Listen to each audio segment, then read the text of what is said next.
The Mongols had never lost. Not once.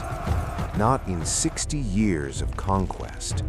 Not in China, not in Persia, not in Russia, not in Baghdad. Retreat!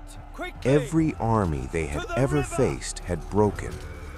On September 3rd, 1260, they faced an army that did not break. And for the first time in history, the Mongols ran. 2 years earlier, Hulagu Khan had destroyed Baghdad. The Abbasid Caliphate, the spiritual center of the Islamic world for 5 centuries, was gone. The House of Wisdom was ash at the bottom of the Tigris River. Hulagu kept moving west. Syria fell. Damascus fell. Aleppo fell. There was nothing left between the Mongols and the entire African continent except one force: the Mamluks.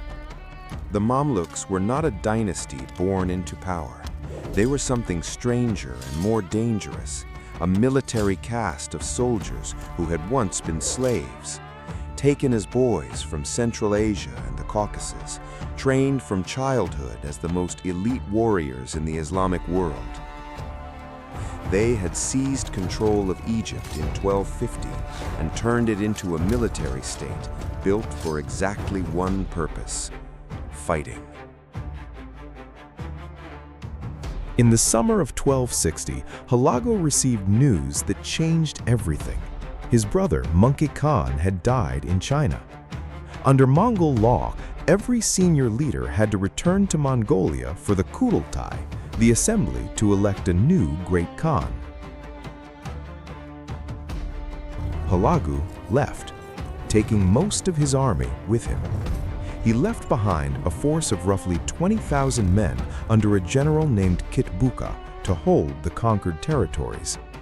20,000 Mongols in Syria, waiting. The Mamluk Sultan, Qutuz, saw his moment. He gathered his army, roughly 20,000 men of his own, and marched north out of Egypt. For the first time since the Mongol conquests began, the odds were close to even. September 3rd, 1260. The plains of Ain Jalut in what is now northern Israel, near the springs of Goliath, the same ground where the Bible says David killed the giant. The Mamluk general Baybars led the vanguard. His orders were precise: make contact with the Mongols, then run. This was not cowardice, this was strategy. The Mongols had never faced an army that understood their own tactics. Baybars used the Mongol method against them, a feigned retreat that pulled Qutuz's forces off the high ground and into a valley where the main Mamluk force was waiting in ambush on both sides. Qutuz pursued. He had spent his entire military career watching enemies flee. He did not consider that this retreat might be different. The Mamluks closed the trap. Qutuz's cavalry found themselves surrounded in a valley, fighting uphill on multiple fronts simultaneously, their numbers insufficient to break out. Qutuz himself was killed in the battle. His head was sent to Cairo. The Mongol army, the force that had shattered Baghdad, Damascus, and the most powerful empires in Asia, was destroyed in a single afternoon. Ain Jalut did not end the Mongol Empire. The Ilkhanate, the Mongol state in Persia, survived for another century. They would try to retake Syria twice more and failed both times. But Ain Jalut ended something more important than a battle. It ended the myth, the idea that the Mongols were unstoppable, that resistance was futile. That idea died on the plains of Ain Jalut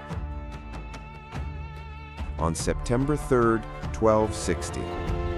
The Mamluks went on to become the dominant power in the Middle East for the next 2.5 centuries.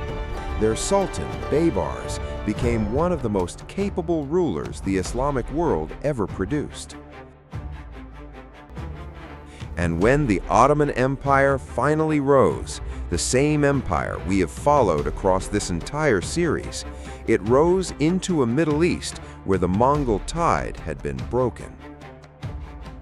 Selim the Grim, Suleiman the Magnificent, the Ottoman Caliphate.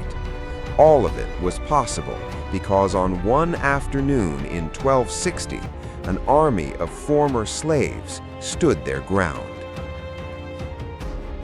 Subscribe to the Crimson Standard. Every empire, every battle, every story that changed the world.